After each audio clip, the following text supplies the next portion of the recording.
President Trump, as you heard in John's piece, hosted a meeting with one of our strongest allies in the Middle East today. The president met with Saudi Arabia's Deputy Crown Prince at the White House.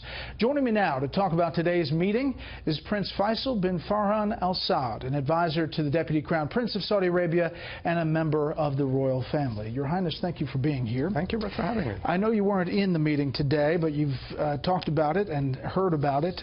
What can you tell us about the meeting between the Deputy Crown Prince and the President? Well, Brett, as I understand, it went very well. I think they got along very well personally on a personal level and discussed many important issues, and I think they found agreement on most of those.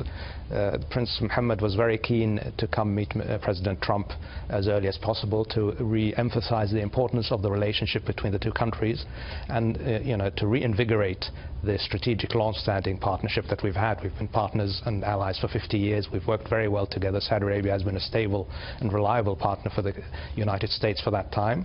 And I think Prince Mohammed was keen to make sure that we can move into the 21st century together in a very positive and mutually beneficial way. As you know, candidate Trump did not shy away from saying what had to be done with Gulf states, especially paying their fair share for protection or going after ISIS, something he reiterated after getting elected. Here he was in December talking about it. When I look at what's going on in Syria, it's so sad. It's so sad. And we've got to help people. And we have the Gulf states. They have nothing but money. We don't have money. We owe $20 trillion. I will get the Gulf states to give us lots of money, and we'll build and help build safe zones in Syria so people can have a chance.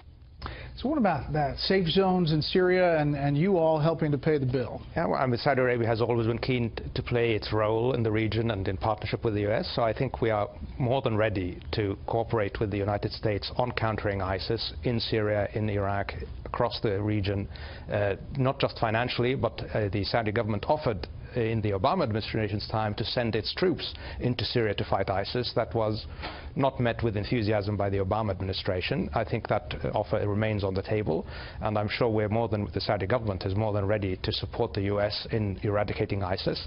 But as I said, not just financially, but actually with its own troops and with its own people. Interesting. So do you think that that plan is getting to fruition, that the Secretary of Defense has kind of worked on, the President talking about it, and is safe zones inside Syria a part of that?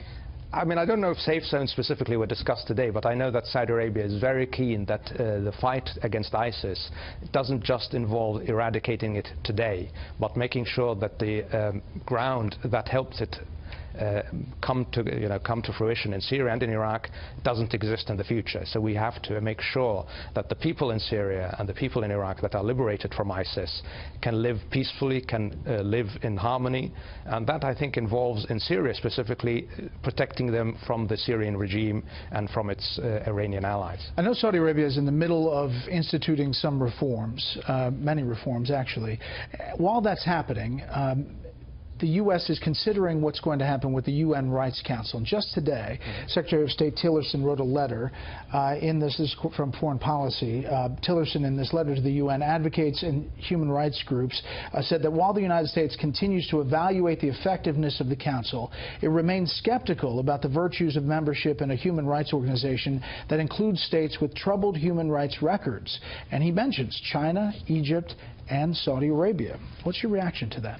Well, I think we've always had an open dialogue with the United States about the issue of human rights. I think we've always acknowledged that, at least to Western eyes, there are some deficiencies in the Saudi system. We disagree on some of the assessments that the U.S. has on that, but I think we will continue to have that dialogue openly and frankly and work together to make sure that human rights universally, globally, are respected. What does the reform mean for people inside Saudi Arabia if it goes as you expect? And what does it mean for countries, if that happens, around the region, Muslim communities and other countries in the Gulf states? I think, the government in Saudi Arabia is very focused on empowering its people to be successful, to be able to have a good life, a good lifestyle. And I think as long as we have a improvement in the level of education, opportunities for the young folks, of course for women as well, and all that, I think that will really marginalize the voices of extremism. And I think if we can set a very good role model for the region. Hopefully others in the region can follow us. There are some economic magazines who talk about Saudi Arabia and deflation, and that's serious concerns about your economy. Is the economy stable? I think the economy is very stable. Deflation is less of an issue because of how we're structured. We have had the oil price has gone down, and we are reliant very much on the oil price, and that's one of the things we're focused on. Prince Mohammed, the Deputy Crown Prince, of course, his main issue is the 2030 program, which is focused on moving us away from a dependence on oil, on a much more dynamic economy, much more based on information technology, on skills that allows us to really go into the 21st century without this reliance on the oil price, which will allow our economy to weather in the future all of these challenges very well. And I think we have a very strong economic base, so I'm not worried about the economy. As the U.S. deals with what the president calls extreme vetting and institutes this travel ban of 6 nations, primarily Muslim nations, that they've said, the administration says, has trouble with their visas over there coming here and is dangerous. You're not on that list, but your thoughts about this and what it means for the U.S. Well, the Trump administration has described it as a ban not directed against Muslims. I think the Saudi government takes them at their word. I think my understanding is Prince Mohammed did discuss the matter with the president today, and President Trump re-emphasized the fact that it was not directed at Muslims as a religion, but at countries in which the vetting procedure is just not there to allow for safely understanding who is coming to the U.S. and things like that.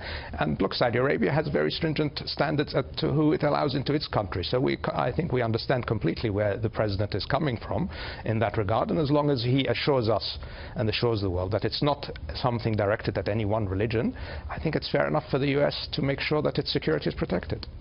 Your Highness, we appreciate your time today. Thank you. I appreciate you having me.